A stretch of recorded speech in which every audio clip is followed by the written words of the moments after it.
Hi guys, कैसे हो आप सब। बिटकॉइन एक बबल है। बिटकॉइन खत्म हो गया है। बिटकॉइन की कहानी खत्म।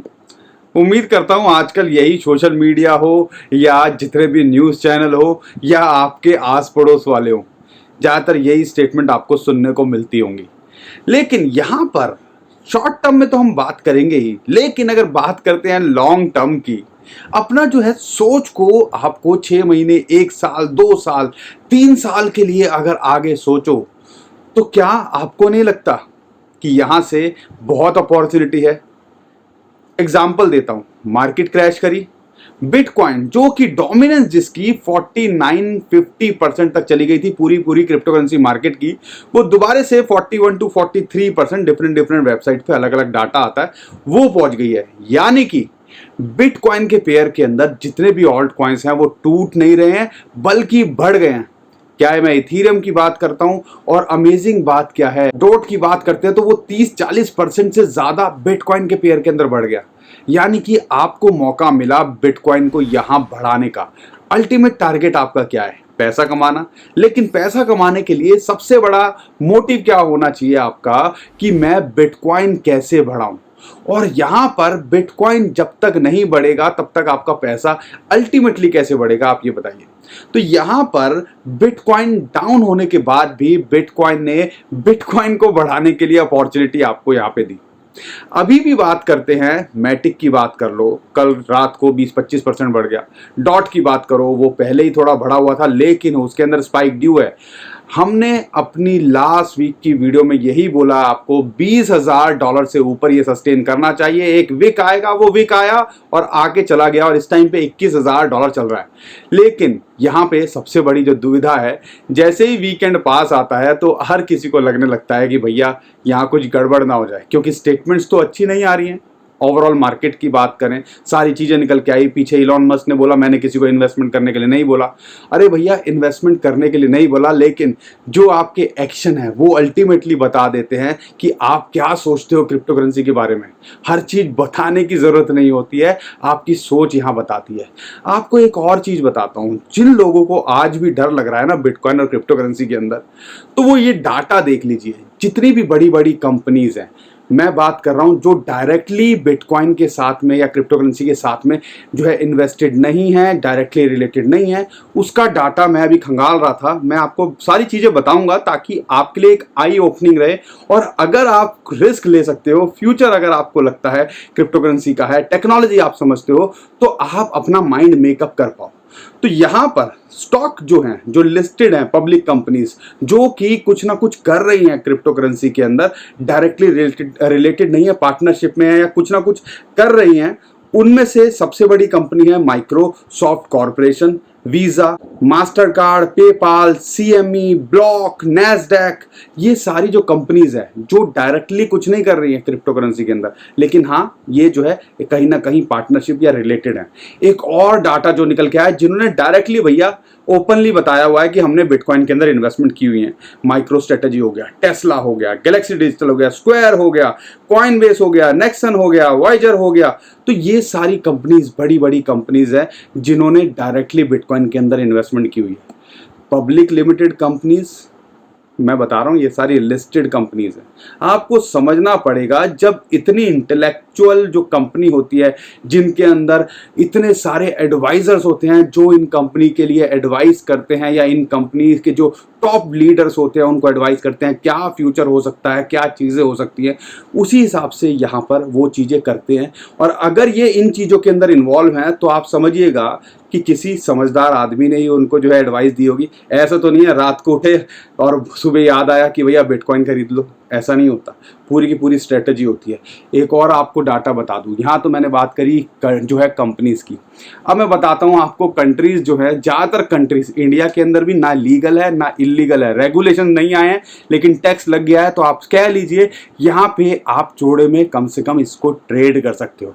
ये बात अलग है कि टैक्स बहुत हैवी है, 30% टैक्स है, 1% टीडीएस है। अभी नेक्स्ट वीक जो बात निकल के आ रही है कि यहाँ पर अथॉरिटीज बैठने वाली हैं, जो जीएसटी जीएसटी पे भी बात हो सकती है, 28% जीएसटी लगाई जा सकती है। ये सब चीज़ें होंगी तो हम उसके बारे में अपडेट करेंगे। लेकिन मैं आपको बता रहा हूँ कंट्रीज जिन्होंने इसको लीगल किया हुआ है, सबको पता है यूनाइटेड स्टेट के अंदर आप यहाँ पे पूरा तरीके से अच्छे से कर सकते हो, यूरोपियन यूनियन के अंदर आप क्रिप्टो करेंसी को ट्रेड कर सकते हो, कनाडा के अंदर, ऑस्ट्रेलिया के अंदर कर सकते हो। एल साल्वाडोर ने तो इसको लीगल टेंडर तक बना दिया है।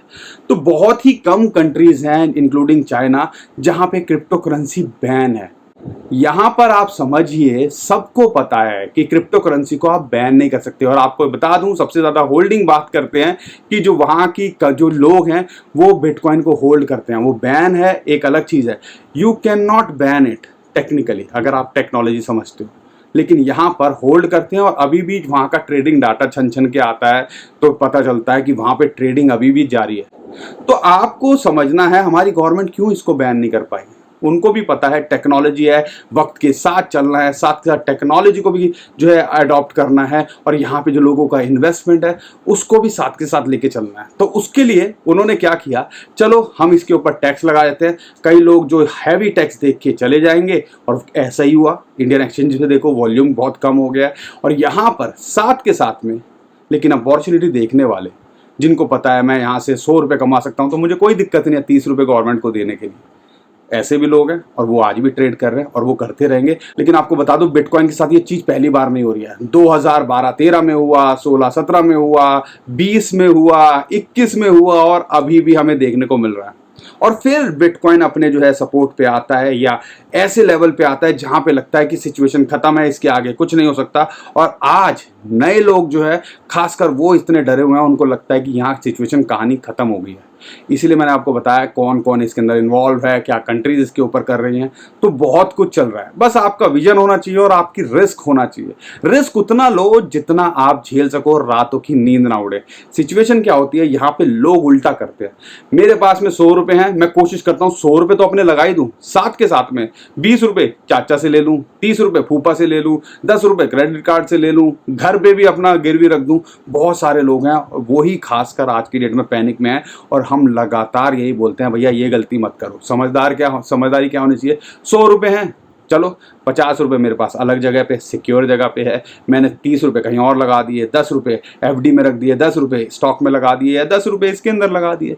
तब आपको यहाँ पे आप अपॉर्चुनिटी का फायदा भी उठा पाओगे और आप अपना रिस्क भी जो है एडजस्ट कर पाओगे। अब 70,000 वाला तो आज की डेट में रो रहा होगा, लेकिन अगर मैं अपनी बात करता हूँ या दूसरे लोगों की बात करता हूँ जिन्होंने 3 साल पहले अगर लिया होगा $3,000 पे या 2020 के डिप में भी $4,000 पे लिया होगा, उनके लिए 70,000 क्या $20,000 क्या, वो तो आज भी प्रॉफिट नहीं है ना। तो टाइमिंग इज की, आज टाइमिंग है। आज यहाँ से 14,000 भी आ जाए, 15,000 भी आ जाए, मैं कह रहा हूँ 10,000 भी आ जाए, बहुत सारे लोग 10,000 भी बोलते हैं। तो आज टाइमिंग है, लेकिन लोग फंसेंगे कहाँ पे, जब $70,000 पे हो जाएगा।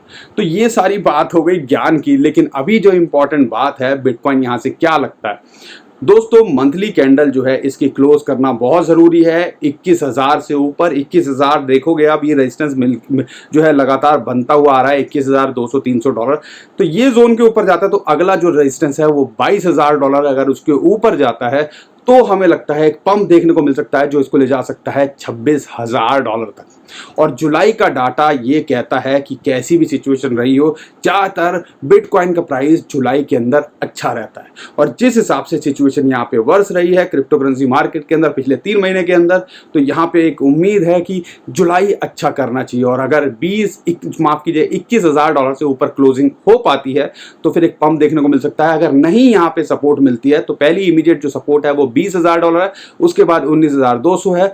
वर्ष से वर्ष सिचुएशन हो सकती है तो हमें लगता है कि 18,000 या 17,600-700 जो इसने अभी रिसेंटली लो बनाया था वहां इसको एक सपोर्ट मिलती है। बाकी ऑल्ट कॉइन्स की बात करते हो, बहुत अपॉर्चुनिटी ऑल्ट कॉइन्स ने दी। हमने आपको बोला एक SIP स्टार्ट करने का भी जो है यहाँ मौका दिया, ठीक है ना। सही टाइम पे सही चीज करोगे तो सही रहेगा। अब यहाँ पे SIP के लिए फायदा क्या होगा, अब यहाँ पे अगर ये नीचे आता है तो भी आपके पास अपॉर्चुनिटी है, ऊपर जाता है तो भी आप नुकसान में तो नहीं रहोगे। तो SIP कर सकते हो या ऐसी जगह इन्वेस्टमेंट करना चाहिए जहां लोग सोचते हैं कि भैया अब तो खत्म होने वाला है। अब यहाँ पर जब ये $40,000 पे आ जाएगा तब आप सोचोगे मैं यहाँ पे स्टार्ट करूँ कुछ करना, तो यहाँ पर अपॉर्चुनिटी तो रहेगी लेकिन आज वाली अपॉर्चुनिटी शायद नहीं रहेगी। डिसाइड आपको करना है। बाकी जितने भी कॉइन्स हैं हमने आपके साथ में शेयर किए थे, टॉप कॉइन्स हैं, वो मौका दे रहे हैं। क्या है, डॉट हो, अभी भी लिंक हो, आपका मैटिक हो, बीएनबी हो, एडे हो, सोलाना का भी जो लेटेस्ट न्यूज़ निकल के आई है कि वो अपना स्मार्टफोन लेके आ रहे हैं, बहुत सारी चीज़ें वो कर रहे हैं। हमने आपको बोला था अभी एंट्री लेने की ज़रूरत नहीं है, $25 के आसपास आए तो वहाँ एंट्री लीजिएगा। उम्मीद करता हूँ आपने नोटिस किया होगा, और आज देखो उसके अंदर भी आप कुछ प्रॉफिट के अंदर होंगे। ध्यान रखिएगा, ये जो है एक इतना कोई बड़ा पंप नहीं हुआ है या इतना कुछ अभी नहीं हुआ है। मार्केट यहाँ पे अभी भी जो है डाइसी सिचुएशन के अंदर है, लेकिन ये कॉइन्स अपॉर्चुनिटी दे रहे हैं। लेकिन अगर आपका विजन है यहाँ से 6 महीने 1 साल आगे का, और साथ के साथ वीकेंड शुरू होने वाला है, तो सबको यही लगता है भैया वीकेंड होगा, वॉल्यूम नहीं होगा, मैनिपुलेटर्स गेम खेलेंगे यहाँ पर और यहाँ पे नीचे आ सकता है। तो उसके लिए कहाँ तक आ सकता है वो मैंने आपको बता दिया। और क्रैश होने के चांसेस यहाँ पे इस टाइम पे हमें यहाँ पे कम लगते हैं, और यहाँ पे जो रेजिस्टेंस ये फेस कर रहा है अगर इसके ऊपर जाता है तो पंप होने के चांसेस अगले हफ्ते हमें ज़्यादा लगते हैं। तो इस हिसाब से ऑब्जर्व कीजिएगा, और साथ के साथ ऑल्ट कॉइन्स, अच्छे ऑल्ट कॉइन्स आपको मिले तो इस बार अपॉर्चुनिटी मिस मत कीजिएगा। तो दोस्तों अभी के लिए विदा लगता हूँ। उम्मीद करता हूँ वीडियो पसंद आई होगी, काम की लगी होगी। वीडियो पसंद आई तो लाइक जरूर करिएगा, शेयर कर दिया ट्विटर, टेलीग्राम, व्हाट्सएप, जहां आप कमेंट करो। चैनल पहली बार है तो चैनल को सब्सक्राइब भी जरूर करके जाइएगा। अभी के लिए विदा लेता हूँ। खुश रहिए, मुस्कुराते रहिए, कमाते रहिए। आपका दोस्त पंकज। थैंक यू, नमस्कार, धन्यवाद।